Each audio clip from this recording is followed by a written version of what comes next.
Space, the final frontier. Well, okay, not really. All right, take two. Here in the Mitten State, welcome to Code 47, bringing you all things Star Trek, spanning the quadrants, the best thing since the neutral zone.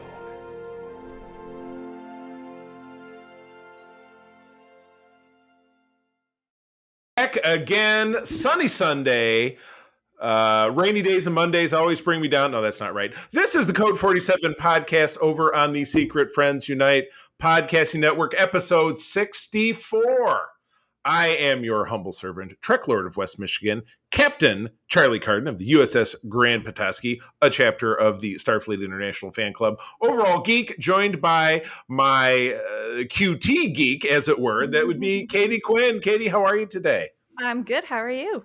I'm doing all right. You know, it's Sunday nights are always can always be a little depressing. You got the work week encroaching upon you, but then we get to do this and we get to have fun. You and I are doing this now. In a couple of hours, we'll be recording with Todd on Secret Friends, and it's a good frozen February Sunday, just a few weeks before my 64th birthday.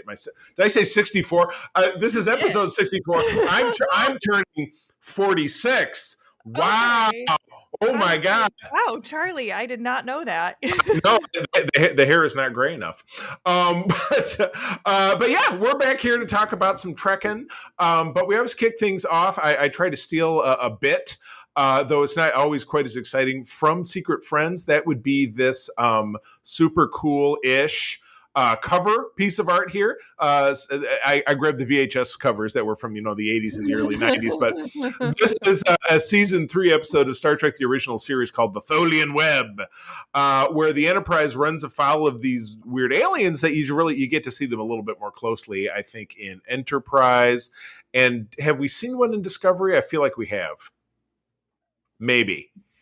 They're Tholians? they're like big little crystal. They're like crystals with little spider feet. They're like, and they kind of squeal. I don't saw any of them in Discovery. I do know I've seen one before. Yes, it was that episode.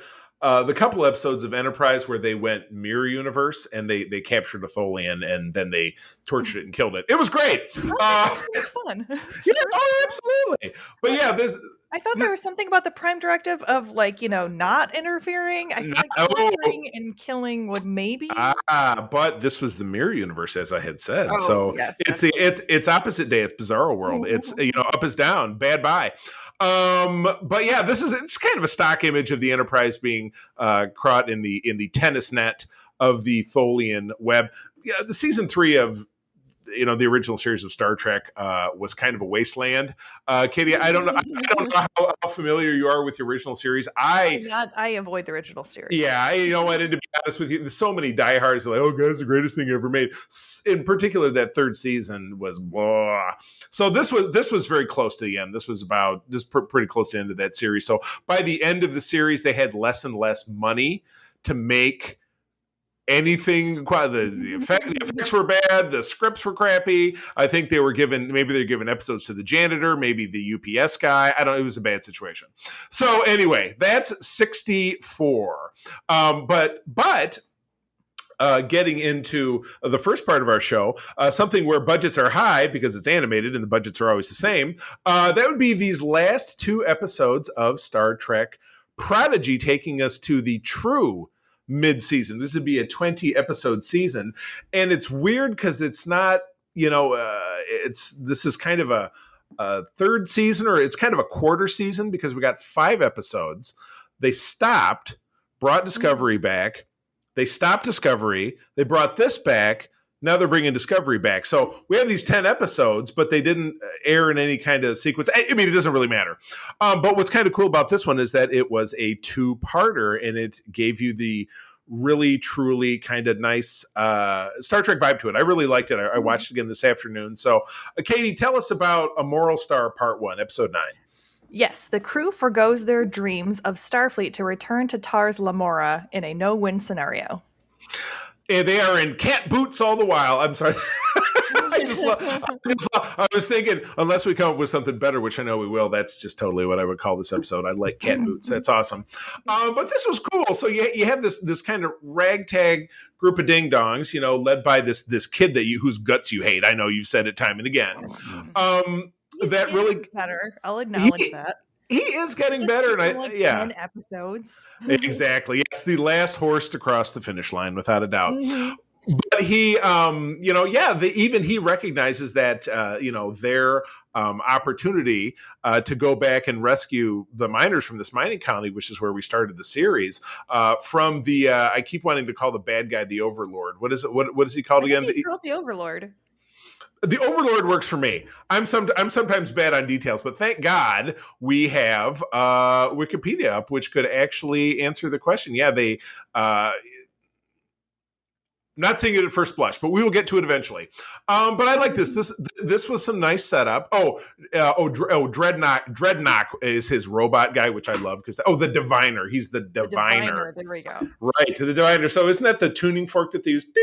Oh, that's a divining rod, isn't it? I don't know. I think so. I don't know. Or divining rod is supposed to find water, maybe. Maybe I would just keep thinking the inanimate carbon rod from Deep Space Homer episode of The Simpsons. in Rod we trust. But yeah, so they're being given an opportunity to go back.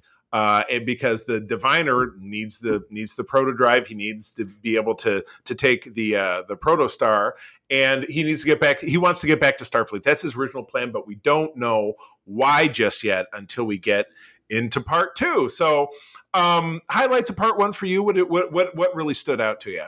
I really enjoyed how they finally were acting like a team. They seemed like they were finally listening to each other, acknowledging each other, and kind of being able to lean on each other's strengths without like any of them acting like idiots or being really like foolhardy. So I thought that was really nice. And overall, like, it probably was this set was probably my favorite set out of the series, which isn't, as you were saying, isn't saying much because I wasn't a super fan of the series. But, I thought if they continue this upward trend, I might be more apt to continue watching it.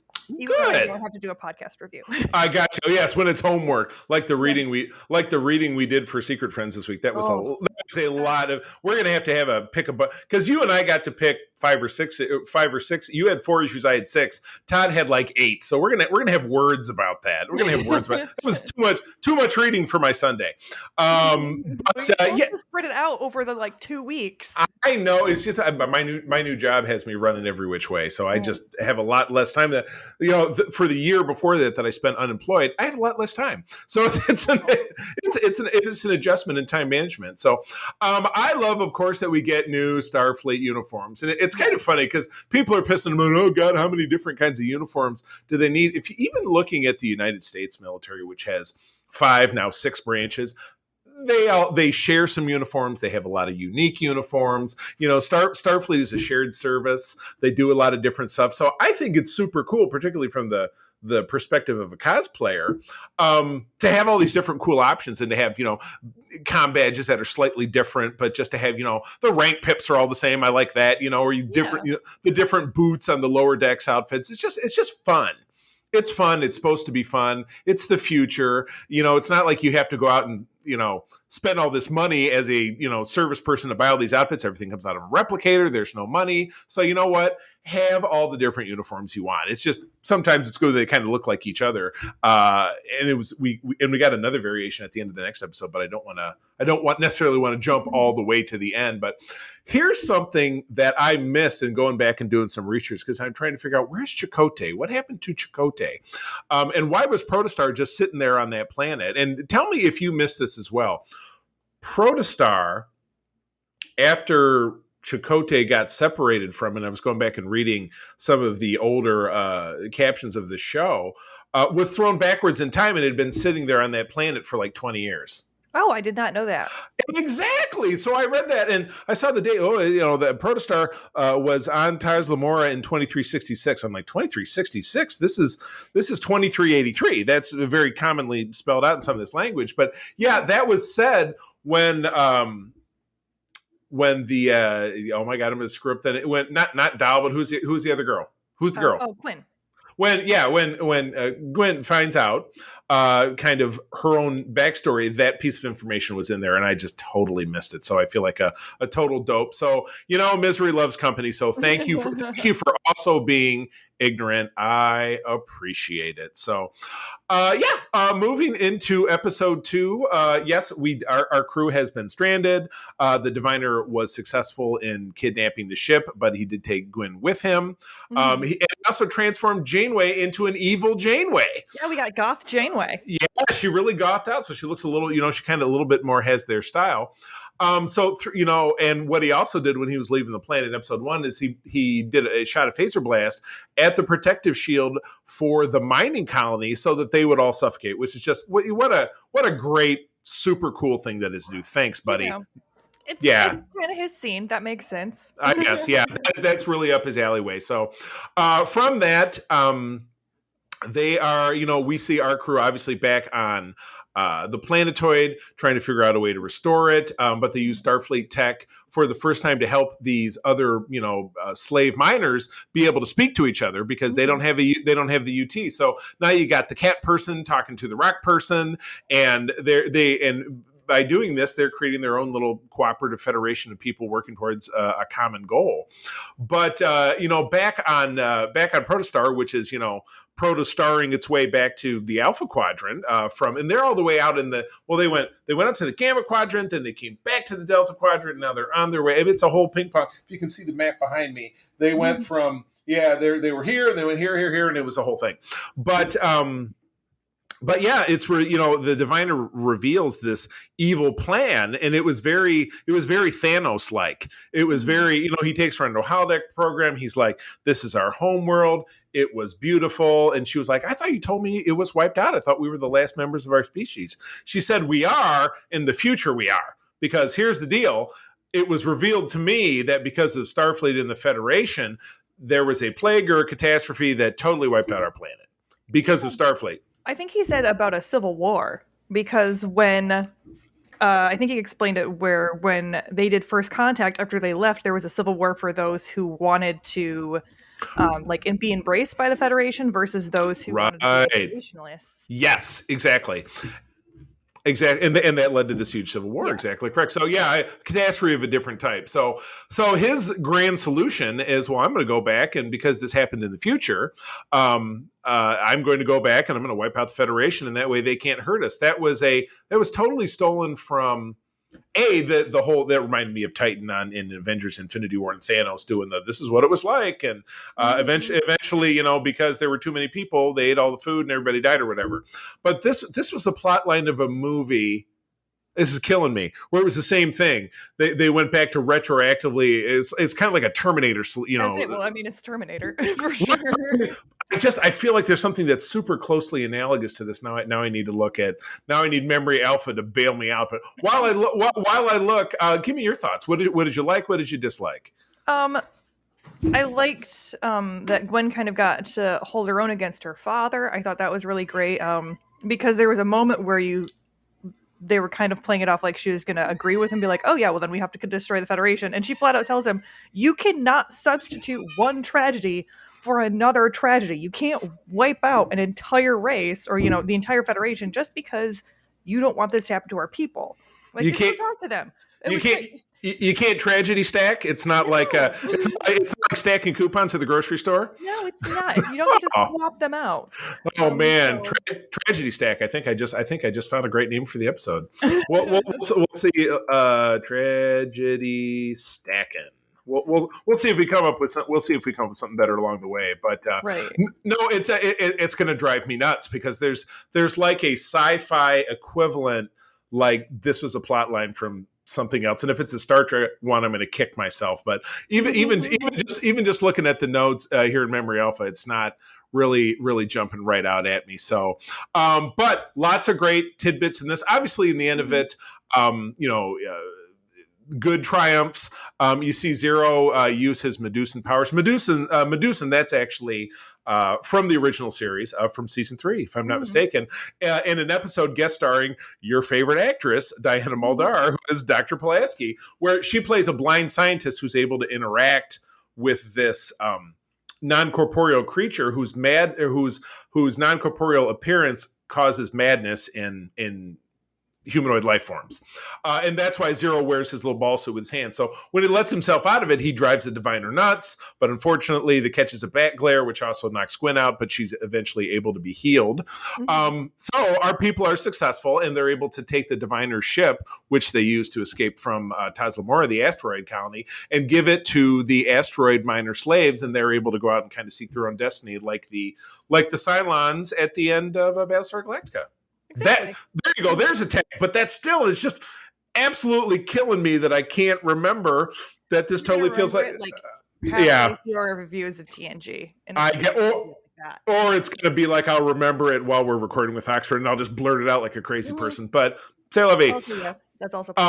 But there were some killer nuggets at the end of this. So when the protostar blasts away and then they cross into the sensor range of what would essentially be Starfleet, there's a fade out and it fades in with a blinking light, and it pulls back to the face of a Starfleet ensign in a very, notably Starfleet looking kind of uniform. That's a nice cross between a Starfleet dress uniform and kind of the All Good Things uniform. That was what our co-host Peter pointed out to me over on Discord. But she says, Admiral, we've got a spot, and whips around, and it's Admiral Janeway is in command of the ship that is clearly looking for the protostar. But when they pull back out of that shot, she is flying the USS Dauntless, which was the fake ship from one of the I think the season 4 finale of Voyager, with a guy who tried to trap the crew and say, hey, this is a ship from Starfleet. They flew it here. Why don't you get on? And then he was just going to fly him into Borg space and kill him. Does that sound familiar? Ray Wise was the guest star. Ray Wise. So, yeah. So that was super cool. They took that, but it was the exact same design. So that's just kind of weird. I would love to. I look forward to an explanation of kind of what is the deal with that. So, but yeah. Super cool mid-season, or I should say mid-quarter, third season finale, whatever it is you want to call it. But yeah, I agree with you. I was the most engaged and kind of really on board with the series at this point because, there were a couple of filler episodes here and there that were very tropey. We had the time fractured one, which was the most recent, which was a lift from an episode of Voyager. They had the Kobayashi Maru one, which kind of felt like it was guest star heavy, like if it was a sweeps episode, like, oh, we got Spock and Scotty and Beverly Crusher and Odo and blah blah blah. Where this really felt like it moved the needle for the characters, and like you, I really enjoyed that. I think that's the best. So now we get Discovery back for 7 more episodes, and then if I'm not mistaken, the last 3 of those 7 will overlap with Star Trek Picard. So we're gonna have just a total shit ton of stuff to talk about. It's totally nuts. Yeah, so much stuff. So much stuff. But that gets us into segment 2. Now, you said last week you would consider singing. You gonna cut loose? All right, here. Are you ready? You got it. Never gonna give you up. Never gonna let you down. Wait a minute. Katie rickrolls us. New name of the episode. Oh my goodness. Oh, okay. I love it. All right. But at any rate, it's been a long road. We are into part 2 of season 2 of Star Trek: The Next Generation, airing just kicking off the last year of the 80s decade, 1989.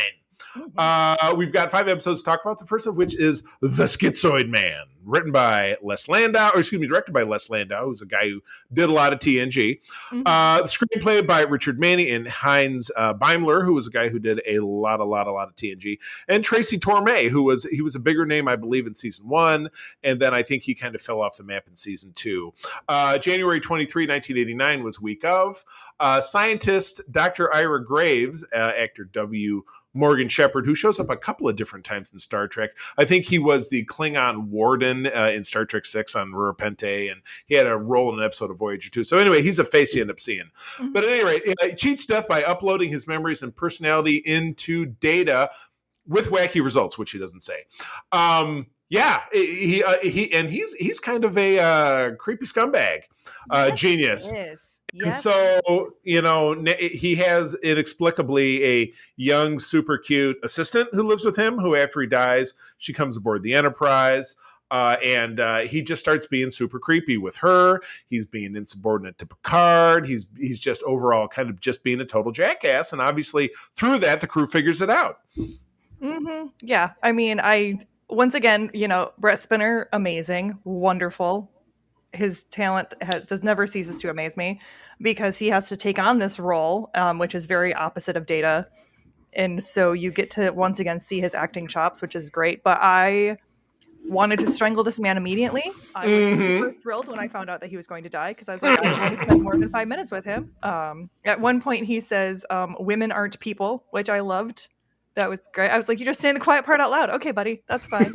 How can I tell them because of the freezing process? I have no inner monologue. Yeah, exactly. Yikes! Oh, it was bad. But no, it was cool. You're right. For nothing else, the episode really highlighted Brent Spiner's, incredible abilities as an actor, his range, and it also gave us the very inexplicable Data tries to have a beard part at the beginning of the episode. I thought I was really hoping because I don't remember a lot of these episodes. So when I saw him show up and he had the Riker beard, I was like, please just let this entire episode be a spoof of Data, like satirically mimicking Riker. Yes. Understanding why it's funny. Like, I just want Data trying to, because he's like, when I stroke it like that, and it's the exact same way that Riker strokes his beard. He just like, does it look like I am thoughtful? And it's like, my God. And what's funny is that Riker had just had the beard since the beginning of season 2. So Data is he trying to emulate him? Is he trying to make fun of him? But he never makes it out of his quarters with the beard because obviously it's just he took his patches and a little glue and boop boop boop boop, which is funny. I bought a fake beard once too to try to do a Riker, and I'm like, this looks so ridiculous. I think I threw it in the trash. I'm like, that was $40 well spent. Thank you very much. The things we do for cosplay. But anyway, moving on. Katie, episode 7. That's all you. Yes. The Enterprise receives a distress call from the USS Lantry, discovering its crew has apparently died of old age. The race is on to solve the mystery before scientists on the research colony suffer the same fate. Womp womp. Episode, by the way, is Unnatural Selection, directed by Paul Lynch, written by John Mason and Mike Gray from January 30 of 1989. Well, this was a Pulaski episode, so I already know that you love it. I mean, it's not. There's not even a qualifier. I really did. Oh well, I'm genuine. Take it away. Tell me why you loved it. I really wish this would have been the first episode that we met Pulaski, because I think it was a great way to develop her character. It showed that she had kind of the chops and the grit. It gave reasoning as to why she's so abrasive sometimes with Picard.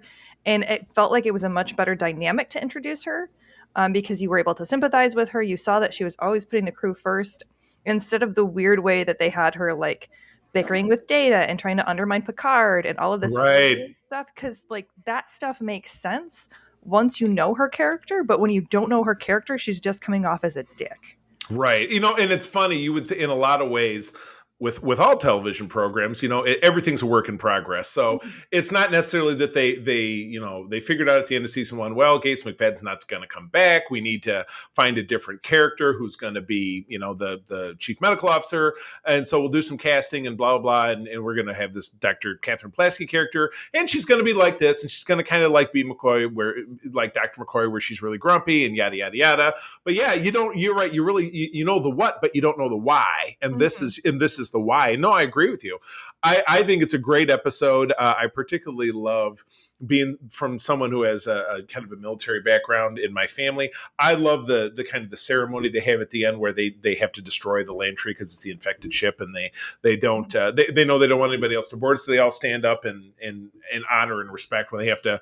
Boy, and Worf really nailed it. One shot, the whole thing blew up, and there was nothing left. Just absolutely love those early special effects. So yeah, no, I really dug on it. I think it was really well made, and it's a great sci-fi plot. Obviously, in the end of it, these this colony of super children, their immune systems were so powerful that their super genes sensed a virus in one of the visiting Lantry crew and turned that virus into a disease that made them age real fast, which was also a lifted plot line for the original series. They did that in the episode The Deadly Years in season 2. But there's still, we find out for Star Trek over the next 30 years that there's a lot of tropes that find their way into each and every single series, because they must work in some way, shape, or form. But yeah, I agree with you. I really think that this episode worked out as far as character development. But I really love this next episode. Episode 8 is A Matter of Honor, directed by Rob Bowman, kind of TNG legacy dude. Screenplay by Wanda M. Haight and George Amos. And teleplay by Burton Armus, another big name in TNG. Aired in February 6th of 1989. Riker is assigned at his own request to a Klingon vessel via an officer exchange program between the Federation and the Klingons. However, the Klingon captain is full of mistrust and wants Riker to fire on the Enterprise. That's a really shitty summary. I really do have to do better finding summaries. I say that almost every episode, and I mean it every time. I really do. I swear to God. But I really dug this. I felt like this was the first episode, and this was prior to Ronald D. Moore being a part of the Star Trek world. He wrote a spec script in season 3 about Klingons that kind of began his career not only in Star Trek but also his career in general, because he was a young man when he did that. But so this was a pre-Ron D. Moore Klingon story, and it's one of two, because the first one was at the end of season 1, where it was the first thing to really feature Worf. They picked up some Klingons off a freighter, and it turns out they were renegades trying to escape. Yada yada yada. I'm sure you know the episode I'm talking about. Oh yeah, that's the one where they hold his eyes open so they right die. that invented that Klingon death chant, exactly. But this was great. This was the first time we got put on a Klingon vessel during a time when they're, it's TNG and they're not our enemies. So we get to learn about their culture in a lot of different ways. About the whole, this family member has dishonored their family, so we don't. It's like the Amish. We don't talk to them anymore. They're shunned, because you find it's actor Brian Thompson plays the main Klingon lieutenant, who has been in everything. Trust me, you don't even need to take this guy's makeup to read, because he's a real iron jaw and really expressive eyes. You know the guy I'm talking about. He's just been in absolutely everything. And this was great. And again, it was a Riker episode. Riker's my favorite TNG character. He's on my wall up here. I really kind of walk like him and talk like him, and sometimes because I grew up watching him, and I always thought this dude is the dude. But he really artfully navigates around the situation, where it turns out when the Klingon vessel picked him up, a parasite, which was on the Enterprise hull, unfortunately got onto the Klingons hull. And so when the Enterprise discovers this, they go back to help. But this, jerkwad Klingon captain's like, they're coming to kill us, blah, blah, blah. So Riker has to do some sleight of hand. And this also introduces the whole killing your superior officer if they're unfit for duty, or relieving them in a forceful way, which Riker does, but he does it with this great understanding of Klingon culture, which even the Brian Thompson character commends him for. So I really dug it. I thought it was a really well written episode, especially for the super uneven, season 2, where you're getting a lot of like, I thought they did this well. Yeah, and I would definitely agree. Like, after watching Unnatural Selection and then coming into A Matter of Honor, I was really excited. I thought both of them were very, very solid episodes. Riker can be hit and miss for me, just because sometimes he comes off, as he does, with a creep factor. True. I gotcha. He just kind of smiles and stares at a woman until she acquiesces. Oh no, super creepy. Whoops. Yes. That's not something I picked up from him. That's not me. But that said, I do think he definitely has some lovable qualities, and this episode really played into those, because he is very smart, he's very witty, he's very adventurous, and I think he can be a really fun character, and this was definitely one of those times that he really shone as a character. Gotcha. Totally. Yeah, I like it. Good stuff. Well, I mean, we've had 2 episodes in a row that we both really liked, but now we're stepping into what is potentially the first absolute classic episode of TNG. So go ahead, please. All right. This is A Measure of a Man by Robert... I don't know these names as well as you do. Shearer, let's go with. Shearer. Okay, and it was... Who is that? Melinda Snodgrass. Yes. Done in February of 1989. It says, after Lieutenant Commander Data refuses an order from Starfleet to be dismissed or dismantled for research purposes, a hearing is convened to determine if he is a legal citizen or a property of the Federation. Oh, Bum, bum, bum. such a great episode that has had. First of all, within SFI, and Katie, I know you're not a member of our chapter. Plug. But within SFI, one of the little side projects some of us in the region did a number of months back, because we started these monthly script table reads where we would act out an episode over Zoom. And this was one of the first ones that we did. That we found the script and we reached out to people who wanted to be involved and said, and I got to be Riker, of course.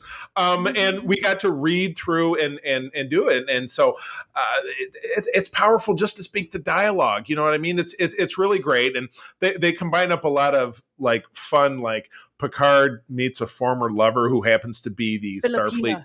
Yeah, Philippa Louvois. They're both French, though he has a British accent and she has no accent. So proof that the future is this great big hodgepodge, and there is really no nationality, or there's no national heritage in the way that we speak. It's weird, but God, this was great. Yeah, so you're saying that. Somebody comes along and says Data's a robot. I've got a theory of how to reproduce him, so I just want him, so give it to him. This would be a Commander Maddox, who we end up seeing the same character, though not the same actor, in Picard as a much older man, because that whole first season of Picard, you've seen Picard, haven't you? Mm-hmm. Okay. Yes. So that whole first season had to do with, artificial life and different stuff. So it definitely touched upon this episode, in particular this character, who he was like, Pulaski on steroids with his contempt for Data. Oh, absolutely. And he went back to all the way back to when Starfleet, when Data wanted to join Starfleet, this guy was the guy who stood in his way.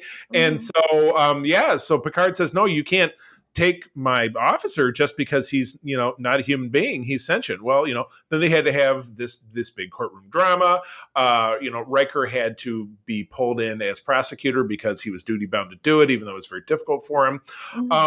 And there was a great speech. There was a great interaction. And again, we've not talked a lot about Whoopi Goldberg's character of Guinan, who was new this season.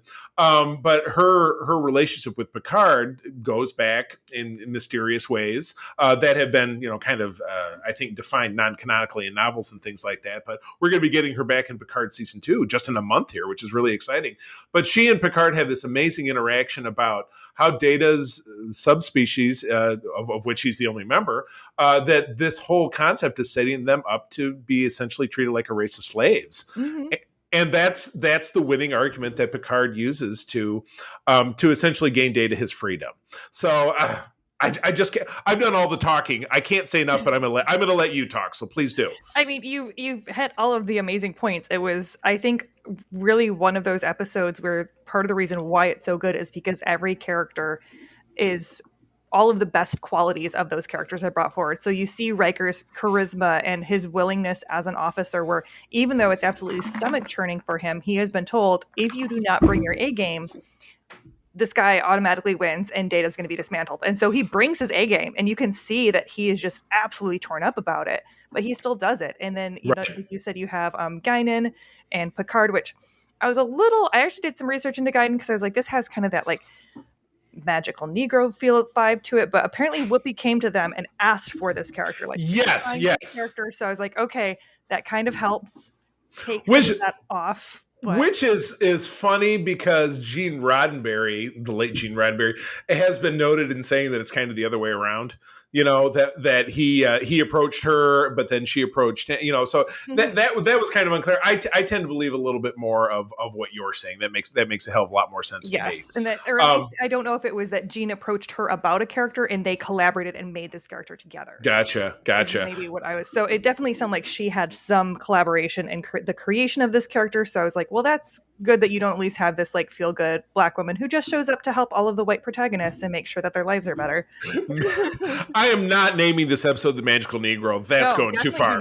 That's not. No, we will stick with this so far. But yeah, like I said, we're 35 episodes into the series, and they hit their first just blaster of a note. Just absolutely. I mean, it's not that there weren't great episodes here and there, or great segments here and there, or great character development, but this was the one where everything hit, with the exception of the fact that Riker had to step up, or they were going to default. So it's like it's like not showing up for a summons and you automatically go to jail. That just, I mean, I guess that seems kind of weird, but it served the plot and it gave us this great performance and this great story. But that's the only part of it that I was kind of like, I don't really get. I think it made sense because at that point she was saying, I don't have any proof to not agree with him. And so then Picard challenged it. And she said, okay, well, if you're challenging it, then we have to have a trial. And if we're having to have a trial, we have to have both a defense and a prosecution. So if we can't have a prosecution, because she didn't have a staff.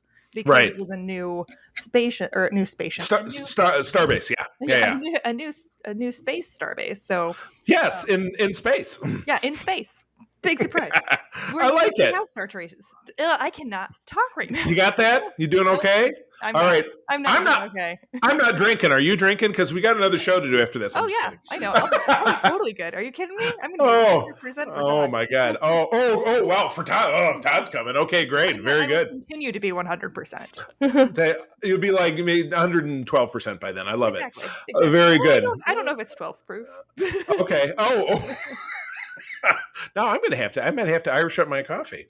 Get through this deal. All right, let's take it home. Episode 10 is the Dauphine, which I had to really practice and look up what the hell that was supposed to sound like. I think it's the Dauphine. Directed by Rob Bowman, again, a guy who did a lot of TNG. Scott Rubinstein and Leonard these guys never wrote another episode, so I'm not even going to bother. Aired the week of Feb 20, which was the week of my birthday when I turned 13. Oh my God. Girls wouldn't touch me with a 10-foot pole when I was 13. My goodness. Good times. Middle school, bad times. Okay, the Enterprise hosts the young leader of Dalid 4, Celia, Jamie Hubbard. Soon, Wesley Crusher, Will Wheaton, finds himself falling in love with her. Aww. However, Selena and her guardian harbor a secret. Woo, her guardian. Ouch. Even crustier than Pulaski, but the two of them end up crossing swords, which is absolutely perfect. Yeah, so you got, Enterprise shows up at this weird planet that they beam up, this young emissary and her guardian, very mysterious. And the guardian is like, no, you got a standard lock and key. You can't leave. You can't talk to anybody. But even as they're walking from the transporter room, Wesley walks by, and it's Boner City, man. I mean, I'm sorry. That's just kind of the way it works for a young kid of his age. Where with Okana, it was, what do we call that episode? The gay tilt or something? It's yes. For this, the scales of gay. This was the scales of straight. Ooh, there we go. The scales of straight. New name of the episode.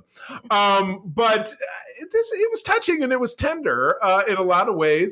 As a young teenage boy, at the end of it, I could empathize with Wesley's experience, but you have a counterpoint and I want to hear it instead of me just babbling. You go ahead. Go on. I didn't so much mind the the tit for tat back and forth with them. I thought that was kind of cute. I liked the idea that they were using Wesley as kind of to help the Delphine Celia. Celia, kind of do her own coming to age, because she had been raised in isolation on this planet because her original planet was at war. So she had been told her entire life, you are going to go and you're going to bring peace between your worlds and everything's going to be great. And she's like, well, what if I don't want to do that? And so Wesley was kind of her last moment of indecision. And then it brought her to be able to do what needed to be done. But just the fact that he knew her for a whole 4 hours, and I mean, this moment where he finds out basically they're shapeshifters. That's the big secret, and he finds out. So she's trying to come to him and be like, "Hey, I'm really sorry about this." And he's like, "I loved you." She's like, "I loved you." And he's like, "Did you though?" And I'm like, "Dude, you've known her for less than a day." I can simply tell you, as a love, and it's funny because I will tell you that right around the same time I met the first girl that I had kind of that puppy love crush on. She and I are best friends today. She lives a few blocks from here. We hang out every week. We talk all the time. But we had this, I was just like, I don't know what love is, but I think I love you. And that's what being a dumb teenage boy is all about. So I get his bit at the end with Guinan where he's like, I'm never going to feel this way again. It absolutely feels that way for a teenage boy. Yes. I will get, and again, I've never been a teenage girl, can't speak to that experience. But as a teenage boy, Yeah. I mean, I remember when, my friend whose name I'm not going to use, when I figured out that her feelings in that fashion were not reciprocated for me, I was devastated. It was, laying awake on Friday nights and watching TV and or reading my Star Trek novels and just being sad. So I was Wesley. And it's funny that this was maybe a year or so before I went through that same experience, but it's just too funny that I had the same kind of Wesley Crusher experience. You had the Wesley Crusher crush. I had the Wesley Crusher. Oh, the names just keep getting better. The Wesley Crusher crush. Oh, but yeah, no, I 100% get that part of it. Mm-hmm. The Wesley Crusher crush. It's a super cliche. I totally get it. But every once in a while you get a cliche that really, for me, totally hit the nail on the head. Go ahead, please. Oh, I would say, I think that I might have been more apt to forgo it, but the fact that I think he's supposed to, at least I was taking it as he was like 16 or so at this point, like 15, 16, not like 12, 13. So right. Like 12, 13 I can get, but I'm like at 16-ish, 17, like that to me, that one was where I was like, buddy, you can't tell me that you've never like seen another gal in Starfleet and been like, oh, hello. There's no suit of armor around the heart for that first heartbreak. I'm telling you. I'm gonna have to. It's rare, but I'm gonna have to take Wesley's side on this one. I know how he feels, 100%. And I think you alluded to it, but the interplay when Guinan and Riker are trying to show him how to flirt was absolutely spectacular. That was a lot of fun. That was a lot of fun because it was played for laughs, and I was laughing. Oh yeah, it was absolutely played for laughs because he was saying the most ridiculous things, and I was right. Like, what? And he's like, I can't stop thinking about it. I'm like, no, you could probably. It's fine. Yeah, it's okay.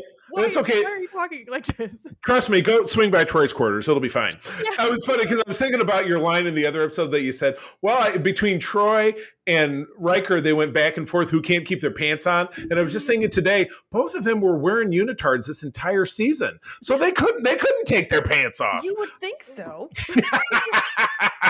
Oh my God. All right. Well, that draws to a close the second the second quarter of our breakdown of this. So compare, contrast first quarter to second quarter. Which one are you liking more? I think that I definitely liked the second quarter more, just because that's like, I didn't love because I did really like the one in the last set that was about the ambassador.